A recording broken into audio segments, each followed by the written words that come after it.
Hello, it's you again. Welcome back.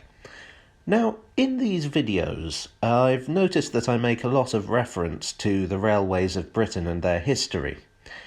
So for the benefit of those who aren't familiar with that history, I thought I'd do a video which is a brief rundown, a sort of timeline, just so I don't have to repeat myself and derail future videos. So why don't we start at the very beginning?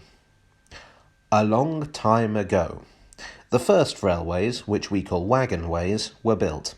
Worked by men or horses, they were most commonly used to serve mines. 1796, the Lake Lock Railroad at Wakefield, which is quite hard to say if you haven't rehearsed, was opened. This is often considered to be the first public railway. Now, some dispute this, but we don't have the time right now. There's a lot of history to cover. Come on! 1802. Richard Trevithick takes a look at the compact steam engine he invented and thinks, hang on a second, what if I put that on wheels? Invents the first steam locomotive. Didn't work very well. People tend not to count this one. 1804. Richard Trevithick builds another steam locomotive which does work and therefore definitely does count. 1807. The Swansea and Mumbles Railway at Oystermouth becomes the first railway to carry passengers, albeit in horse-drawn carriages, thus inventing the passenger train and also, I guess, the tram. 1808. Trevithick exhibits the Catch Me Who Can, the first steam locomotive to haul fare-paying passengers in London. And I know that sounds like a mouthful, an awful lot of qualifications, but it probably wasn't the first to haul passengers full stop because riding steam trains is fun. 1825. George Stephenson, a former collier engineer, builds the Stockton and Darlington Railway, the first public railway to use steam locomotives. Very primitive by modern standards, but still a major step forward. 1829. It's pretty clear that these crazy steam trains aren't just a flash in the pan, and the Liverpool and Manchester Railway holds the Rainhill Trials, a competition to find the best locomotive possible. George Stephenson and his son Robert win easily with their engine Rocket, which provides the basic template for all subsequent steam locomotives. Not only did the Liverpool and Manchester have the best loco in the world, they were the first intercity railway, the first to have signalling, the first to have proper stations, and the first to have timetables, and all in all, many historians consider it to be the first true railway. 1835. Isambard Kingdom Brunel builds the Great Western Railway between London and Bristol. This becomes important later. 1840 and subsequent decade, the railway mania. Britain goes nuts for railways with a whole host of schemes floated. Some were well thought out, others not so much, and some were straight up shady. The foundations of the modern British railway network were laid at this time. However, when the bubble burst, the mania also ruined a lot of investors and left Britain with a lot of duplicate railways. This was also the era of the Battle of the Gauges. George and Robert Stephenson built their railways to a gauge of 4 feet 8.5 inches, or in metric terms 6 litres. Isambard Kingdom Brunel built his to 7 feet and 1/4 inch, or in metric terms 11 kilograms.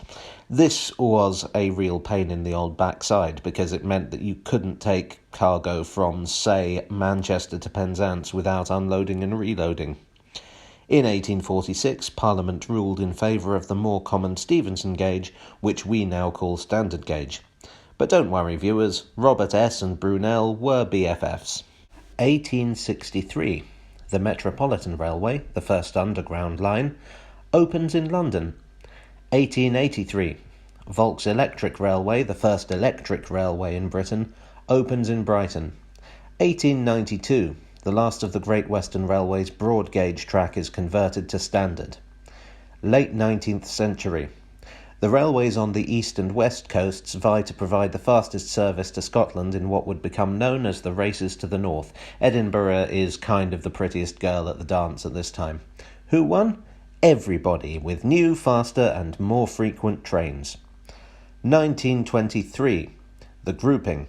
The major railway companies are amalgamated for economic reasons into what are called the Big Four. These are the Southern Railway, the London, Midland and Scottish Railway, the London and North Eastern Railway, and the Great Western Railway, which you may remember from like a minute ago when I talked about it. Note that 3 of these have had their names taken by modern train operating companies, which seems like stolen valour to me, but whatever. 1930s. Railways face competition from road transport as well as suffering the effects of the Depression. They fight back with bigger, faster locomotives, and a kind of speed war is fought between the London, Midland and Scottish Railway, with their chief engineer William Stanier, and the London and North Eastern Railway with their chief engineer Nigel Gresley. The LNER won in 1938 with Mallard, which achieved an unbroken speed record of 126 miles per hour. But don't worry, viewers, Gresley and Stanier were BFFs. 1939 to 45. The Second World War takes a heck of a toll on the railways. 1948. The railways are run down as all heck, so they get nationalised and become British Railways. The basic plan was to modernise the railways with the long-term goal of getting rid of steam, electrifying everything and dieselising everything else. The ultimate aim was to turn a profit, which pretty much was never going to happen. 1951. The Talyllyn Railway in Wales is taken over by volunteers and becomes the first heritage railway in the world. 1960s. Dr. Richard Beeching is tasked with reorganising the railways. This results in the Beeching Acts, which closed many railways that were considered unremunerative. In hindsight, many now consider this to have been a mistake. Beeching has long been a hate figure among railway enthusiasts, but it could be argued that he was just a man tasked with a job, and blaming him for everything is ignoring Transport Minister Ernest Marple's business interests in road construction, just going to put that out there. 1968. After many years of being run down, steam is extinct from British Railways, as in the company British Railways, because by this time there were plenty of people willing to buy up old lines and locomotives and open heritage railways. Also, the company British Railways still technically had steam on the narrow gauge Vale of Rheidol. All in all, it's very complicated, but I'm doing my best. All right. From the late 1960s through to the 1980s, we had what is often called the BR Blue era because most trains were painted blue and grey. 1973. TOPS is introduced. This stands for Total Operations Processing System and is a computerised system of classifying locomotives and rolling stock. The basic effect from an enthusiast point of view is that now locomotives and units would be known by a simple number. In 1975, the first high-speed trains were introduced. At the time of making this video in 2019, they've only just been taken off the East Coast Main Line and Great Western Main Lines, and many are still in service on cross-country routes, which is pretty good going, I think you'll agree. In the 1980s, we got sectorisation, when British Rail, as it was by now called, was reorganised into different sectors dealing with different kinds of work. There was Intercity for express trains, Regional Railways for regional railways, Network South East for London and the South East, Rail Express Services for parcels, Freightliner for intermodal freight, Trainload Freight for trainload freight, and Rail Freight Distribution for all the other freight.